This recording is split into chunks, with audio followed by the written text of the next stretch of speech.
If you know an older left-handed person, chances are they had to learn to write or eat with their right hand. And in many parts of the world, it's still common practice to force children to use their proper hand. Even the word for right also means correct or good, not just in English, but many other languages too. But if being left-handed is so wrong, then why does it happen in the first place? Today, about 1/10 of the world's population are left-handed.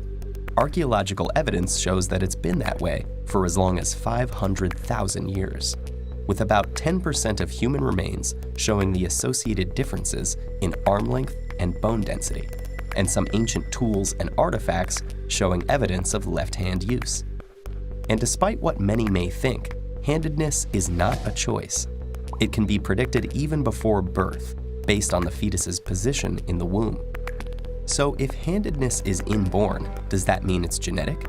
Well, yes and no.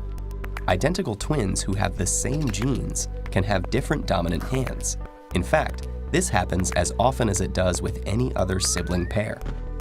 But the chances of being right or left-handed are determined by the handedness of your parents in surprisingly consistent ratios. If your father was left-handed but your mother was right-handed, you have a 17% chance of being born left-handed, while two righties will have a left-handed child only 10% of the time. Handedness seems to be determined by a roll of the dice, but the odds are set by your genes. All of this implies there's a reason that evolution has produced this small proportion of lefties and maintained it over the course of millennia. And while there have been several theories attempting to explain why handedness exists in the first place, or why most people are right-handed, a recent mathematical model suggests that the actual ratio reflects a balance between competitive and cooperative pressures on human evolution. The benefits of being left-handed are clearest in activities involving an opponent, like combat or competitive sports. For example, about 50% of top hitters in baseball have been left-handed. Why? Think of it as a surprise advantage. Because lefties are a minority to begin with, both right-handed and left-handed competitors will spend most of their time encountering and practicing against righties. So when the two face each other, the left-hander will be better prepared against this right-handed opponent, while the righty will be thrown off. This fighting hypothesis, where an imbalance in the population results in an advantage for left-handed fighters or athletes, is an example of negative frequency-dependent selection. But according to the principles of evolution, groups that have a relative advantage tend to grow until that advantage disappears. If people were only fighting and competing throughout human evolution, natural selection would lead to more lefties being the ones that made it, until there were so many of them that it was no longer a rare asset. So in a purely competitive world, 50% of the population would be left-handed. But human evolution has been shaped by cooperation as well as competition, and cooperative pressure pushes handedness distribution in the opposite direction.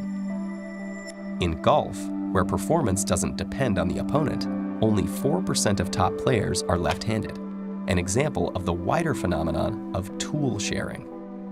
Just as young potential golfers can more easily find a set of right-handed clubs, many of the important instruments that have shaped society were designed for the right-handed majority. Because lefties are worse at using these tools and suffer from higher accident rates, they would be less successful in a purely cooperative world, eventually disappearing from the population. So by correctly predicting the distribution of left-handed people in the general population, as well as matching data from various sports, the model indicates that the persistence of lefties as a small but stable minority reflects an equilibrium that comes from competitive and cooperative effects playing out simultaneously over time. And the most intriguing thing is what the numbers can tell us about various populations, from the skewed distribution of pawedness in cooperative animals to the slightly larger percentage of lefties in competitive hunter-gatherer societies. We may even find that the answers to some puzzles of early human evolution are already in our hands.